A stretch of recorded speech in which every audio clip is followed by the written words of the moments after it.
ఓం శ్రీ గురుభ్యో నమ. లోకంలో ఓ సామెత ఉందండి, జనని జన్మభూమిచ్చ స్వర్గాదపి గరీయసి.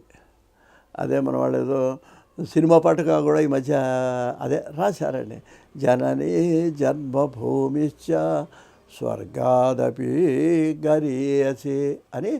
ఈ సంస్కృతంలో ఉన్న మొత్తం ఆ మాట అంతా కూడా పాటలో పెట్టి రాశారు. తర్వాత ఇంకా పాట వేరే చరణాలు ఉన్నాయి అనుకోండి, అది వేరే సంగతి. అయితే ఏమిటి దీనికి అర్థం అన్నట్లయితే, జనని అంటే అర్థం ఏంటి? కన్న తల్లి, జన్మభూమి పుట్టిన ఊరు, ఈ రెండునండి. ఈ రెండుట స్వర్గం కంటే గొప్పవి.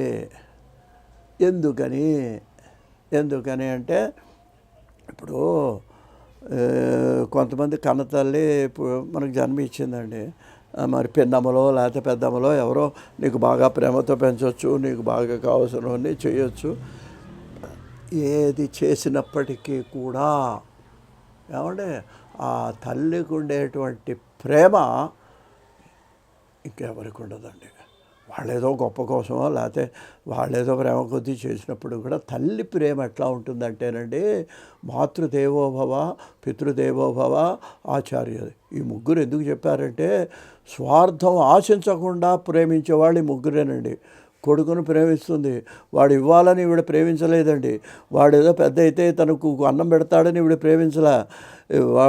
వాడికి ఏంటంటే, వాడు నా కొడుకు, వాడు ఏడుస్తుంటే చంటి పిల్లవాడుగా పళ్ళని వదిలేసి పాలిస్తుందండి తల్లి. అది కన్నతల్లి ప్రేమ అంటే. అందుకని జనని, ఎందుకంటే స్వర్గం కంటే కూడా ఆవిడ అంత ప్రేమగా పెంచింది కాబట్టి ఇవాళ మనం బతికి బట్టగట్టి ఇవాళ ఇలా మనం బతుకుతున్నామండి. ఇంకో రెండోది జన్మభూమి, పుట్టిన ఊరు. అది పల్లెటూరు అవ్వచ్చు, అది ఏదైనా అవ్వచ్చు. అక్కడ గాలి, ఆ నీరు, ఆ తాగి మనం బతికాం. అందువలన ఆ ఊరికి మనం ఏదన్నా మనం పెద్దవాళ్ళే సంపాదించిన తర్వాత మన పుట్టిన ఊరికి అప్పుడప్పుడు వెళ్ళి చూసి రావాలి.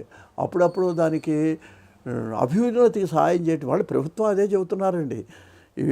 ఈ P4 అని ఇవన్నీ పెట్టి ఏంటంటే, పేదవాళ్ళకి ఆ ఊళ్ళో, నీ పుట్టిన ఊళ్ళో ఎవరైనా పేదవాళ్ళు అంటే వాళ్ళకు నువ్వు సంపన్నుడు అయితే వాళ్ళకి సహాయం చేయమంటున్నారు ప్రభుత్వం. ఇవన్నీ చేసినట్లయితే జన్మభూమి గొప్పది, దాని గొప్పతనాన్ని నువ్వు గుర్తించిన వాడు అవుతావు.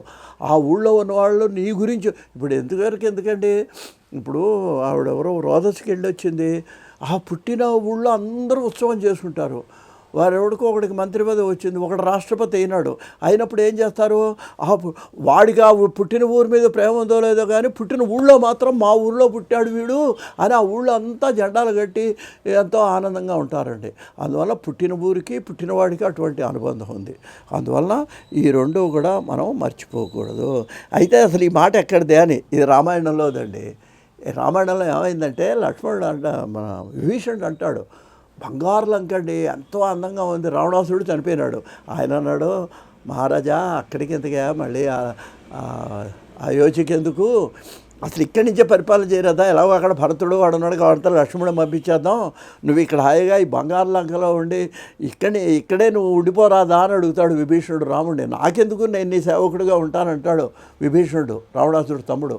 అప్పుడు రామచంద్రమూర్తి అన్నాడండి, ఏమన్నాడు తెలుసా, నాయన నీ లంక మా అయోధ్య కంటే గొప్పది కావచ్చు, నీ లంకలో మా అయోధ్య కంటే సంపద ఉండొచ్చు, బంగారం ఉండొచ్చు, కానీ జనని జన్మభూమిశ్చ స్వర్గాదపి గరీయ. ఈ కొటేషన్ ఇచ్చినవాడు రామచంద్రమూర్తి విభీషణుడితో చెప్పాడండి. అది నాకు జన్మభూమి అయోధ్య, అక్కడ నేను పుట్టాను, అక్కడ నేను పెరిగాను, అక్కడ నేను చదువుకున్నాను. అందువలన దాన్ని నా జీవితంలో మరి కొంతమంది అయితే అక్కడే మట్టిలో కలిసిపోవాలని కూడా భావించేవాళ్ళు ఉన్నారండి. అంత గొప్పగా పుట్టిన ఊరిని గురించి ఆలోచించేవాళ్ళు ఉన్నారు. అది మనం మన తల్లిని మర్చిపోకూడదు, మనం పుట్టిన ఊరిని మర్చిపోకూడదు అనేటువంటి పెద్దలు చెప్పినటువంటి, ముఖ్యంగా రామాయణంలో చెప్పిన సూక్తి, స్వస్తి.